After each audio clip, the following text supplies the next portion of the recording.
ചുരത്തിൽ കട്ട ബ്ലോക്ക് കുടുങ്ങി. എന്താ സംഭവിച്ചെന്നൊരു ഐഡിയ ഇല്ല. 10-15 മിനിറ്റായി ഇപ്പോൾ ഇവിടെ. ബ്ലോക്ക് മാറിയും തോന്നുന്നു. ആൾക്കാരൊക്കെ അവിടെ നിന്ന് ഓടി വരുന്നുണ്ട്. ബസ്സിലെ കണ്ടക്ടറും മുമ്പിലെ വണ്ടിയിലെ വാഹനങ്ങളുടെ ഡ്രൈവർമാരൊക്കെ ഓടി വരുന്നുണ്ട്. ബ്ലോക്ക് മാറ്റിയും തോന്നുന്നുണ്ട്. അവൻ്റെ ചിരിയൊക്കെ കണ്ടിട്ട് ഓരോ വണ്ടി ഇങ്ങനെ അനങ്ങുന്നുണ്ട്, ഓരോ വണ്ടി എടുക്കുന്നുണ്ട്. നമുക്ക് പോയി നോക്കാം. അതിന് മുമ്പിൽ ബസ് എടുക്കുന്നുണ്ട്. ഇതിൻ്റെ കൂടെ നമ്മൾ വണ്ടി എടുക്കുക കേട്ടോ. എന്താ ബ്ലോക്കെന്ന് അറിയില്ല.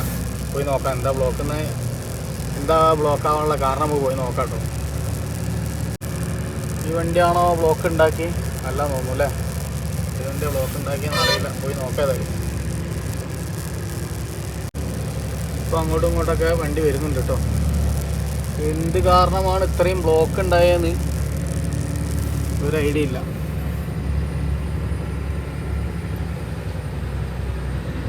ചുരത്തിലൊരു ഗതാഗതക്കുരുക്കൊരു പുതുമയൊന്നുമല്ല, എന്നാലും ഈ കുരുക്കിനെന്താ കാരണം എന്നറിയില്ല.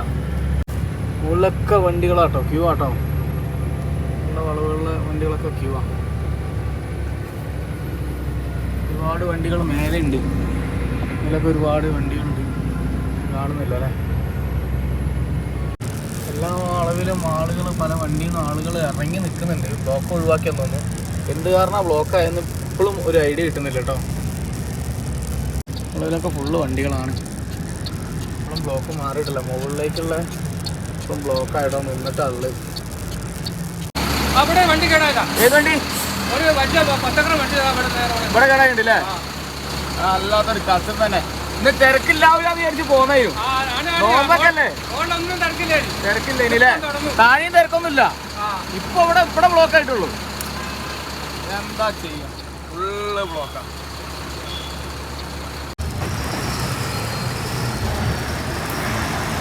ഫുള്ള് ബ്ലോക്കാട്ടോ. ഏത് വണ്ടിയാ കംപ്ലൈൻ്റ് ആയെന്ന് നേരത്തെ പറഞ്ഞൊരു ഡ്രൈവർ ഏത് വണ്ടിയാ കംപ്ലൈൻറ്റ് എന്ന് പറഞ്ഞിട്ടുണ്ടായിരുന്നു. ആ വണ്ടി തപ്പിയുള്ള പോക്കാട്ടോ നമ്മൾ.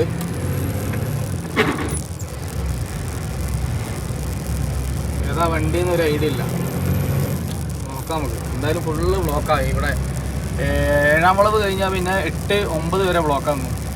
ഏറ്റവും കൂടുതൽ ബ്ലോക്കാകുന്ന സ്ഥലം കേട്ടോ 7, 8, 9. ഈ വളവുകളിൽ ഫുൾ ടൈം എപ്പോഴും ബ്ലോക്കായിരിക്കും.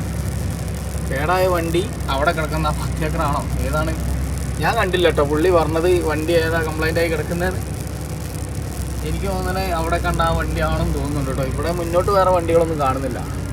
എന്തായാലും നമ്മൾ 7-ാം വളവും 8-ാം വളവും എല്ലാം പാസ്സായി കഴിഞ്ഞിട്ടും നമ്മൾ ആ വണ്ടി കണ്ടില്ല കേട്ടോ. അവിടെ ആ വണ്ടി കംപ്ലൈൻ്റ് ആയെന്ന്. ഇപ്പോൾ ചുരം ഏകദേശം കാലിയാണ്. ഏകദേശം വണ്ടികളൊന്നും ഇല്ല, കുറവാണ്, സുഖമാണ്, കുഴപ്പമൊന്നുമില്ല, അങ്ങനെ പോയിക്കൊണ്ടിരിക്കുന്നു. ഏതായാലും നമ്മൾ പോയി ലോഡ് കെട്ടി വരാം. വയനാട് ചുരം കയറിയവരുണ്ടോ? ഈ വീഡിയോ കാണുന്നവരാരെങ്കിലും അങ്ങനെ ഉണ്ടെങ്കിൽ കമൻറ്റ് ചെയ്യട്ടോ. ഒരു എക്സ്പീരിയൻസ് കമൻറ്റ് ചെയ്യണേ.